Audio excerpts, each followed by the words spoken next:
నేతాజీ సుభాష్ చంద్రబోస్ భారతదేశ స్వతంత్ర సమరయోధుడు. దాదాపు 11 సార్లు ఆంగ్లేయుల చేత కర్మాగారంలో బంధించబడ్డాడు. ఇప్పటికీ ఈయన మరణం రహస్యంగా మిగిలిపోయింది.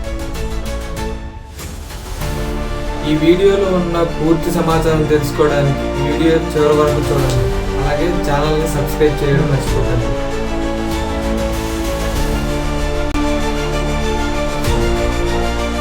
ఒకవైపు గాంధీజీ మరియు నాయకులందరూ అహింసవాదంతోనే స్వరాజ్యం సిద్ధిస్తుందని నమ్మి పోరాటం సాగిస్తే, బోస్ మాత్రం ఆయుధాలు పట్టడం ద్వారా ఆంగ్లేయుల్ని దేశం నుంచి తరిమి కొట్టొచ్చని అది నమ్మి ఆచరణలో పెట్టినవాడు.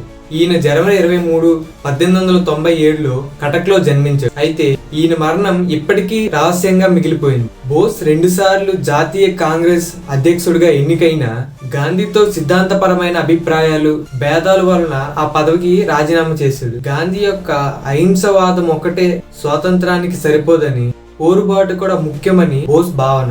ఈ అభిప్రాయంతోనే ఆల్ ఇండియా ఫార్వర్డ్ బ్యాక్ అనే రాజకీయ పార్టీని కూడా స్థాపించాడు. దాదాపు 11 సార్లు ఆంగ్లేయుల చేత కర్మాగారంలో బంధించబడ్డాడు. 1939లో రెండవ ప్రపంచ యుద్ధం మొదలైంది.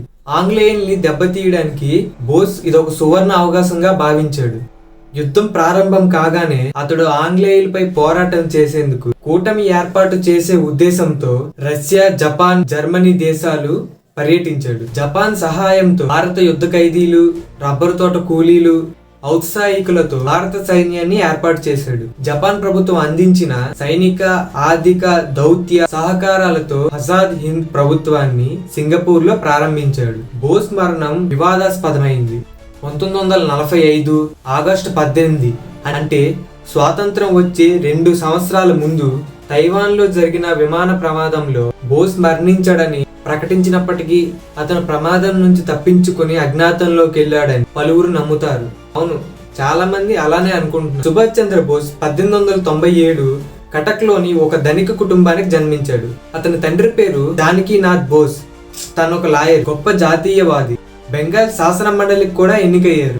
తల్లి పేరు ప్రభావతి బోస్. బోస్ తన చదువులన్నీ పూర్తి చేసి 1920లో సివిల్ పరీక్షలకు హాజరై అందులో 4వ స్థానంలో నిలిచాడు. అయినప్పటికీ 1921లో ఆయన సివిల్ సర్వీస్ ను వదిలేసి భారత స్వతంత్ర పోరాటంలో చేరారు. భారత జాతీయ కాంగ్రెస్ యువజన విభాగంలో చురుకైన పాత్రను పోషించాడు. ఇలా ఆయన ఎన్నో కార్యక్రమాల్లో పాల్గొన్నాడు.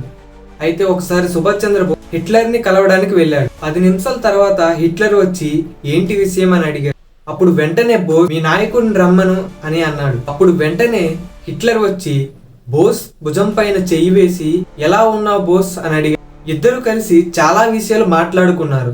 అయితే వెళ్ళిపోయే సమయానికి హిట్లర్ బోస్ ని ఇలా అడిగాడు, ముందొచ్చింది నేను కాదని నువ్వు ఎలా కనిపెట్టావు అని అడిగాడు. అప్పుడు బోస్ హిట్లర్ తో ఇలా అన్నాడు, బోస్ పైన చెయ్యేసే ధైర్యం నిజమైన హిట్లర్ కి తప్ప ఎవరికీ లేదని. ఆ జవాబుకి హిట్లర్ ఆశ్చర్యపోయాడు. జూలై 4, 1944 బర్మాలో భారత జాతీయ సైన్యం పాల్గొన్న ర్యాలీలో ఆయన చేసిన వ్యాఖ్యలు ఎంతో ఉత్తేజాన్ని ఇచ్చాయి. వీటిలో చాలా ప్రసిద్ధమైనది, ఈ రక్తాన్ని నాకివ్వండి, నేను మీకు స్వాతంత్రాన్ని ఇస్తాను. ఈ ర్యాలీలో భారత ప్రజలను బ్రిటిష్ ప్రభుత్వ వ్యతిరేక పోరాటంలో తమతో పాటు చేరమని పిలుపునిచ్చాడు.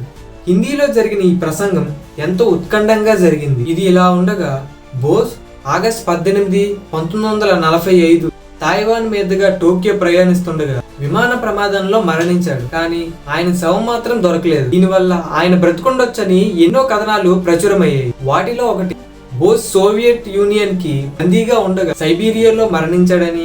దీనిని వివరించడానికి భారత ప్రభుత్వం చాలా కమిటీలను ఏర్పాటు చేసింది. 1956 మే నెలలో 4 సభ్యులతో కూడిన సానావాజ్ కమిటీ బోస్ మరణాన్ని విచారించడానికి జపాన్ వెళ్ళింది. అప్పట్లో భారత్ కు తైవాన్ కు సంబంధాలు మంచిగా లేకపోవడంతో ఈ కమిటీ అంత మంచి ఫలితాలని ఇవ్వలేకపోయింది. 1999 నుంచి 2005 వరకు విచారణ చేపట్టిన ముఖర్జీ కమిటీ తైవాన్ ప్రభుత్వంతో చేతులు కలిపి బోస్ తో ప్రయాణిస్తున్న ఏ విమానమూ అక్కడ కూలిపోలేదని నిర్ధారణకు వచ్చింది. దీనిని నిర్ధారిస్తూ కమిటీకి లేఖలను పంపింది. ఈ కమిషన్ తన నివేదిక నవంబర్ 8, 2005 ప్రభుత్వానికి సమర్పించింది. దీనిని ప్రభుత్వం మే 17, 2006లో పార్లమెంట్ లో ప్రవేశపెట్టింది. బోస్ విమాన ప్రమాదంలో చనిపోలేదని, రింకోజీలో గుడిలో ఉన్నది తన చితాభస్మం కాదని తెలిపింది. అయితే భారత ప్రభుత్వం మాత్రం ఈ నివేదికను తిరస్కరించింది.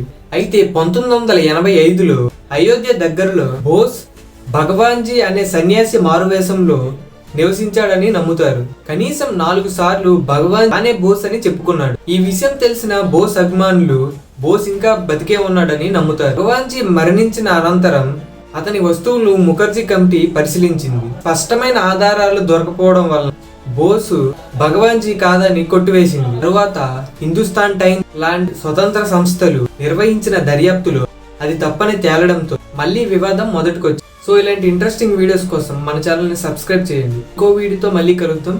అప్పటి వరకు సెలవు.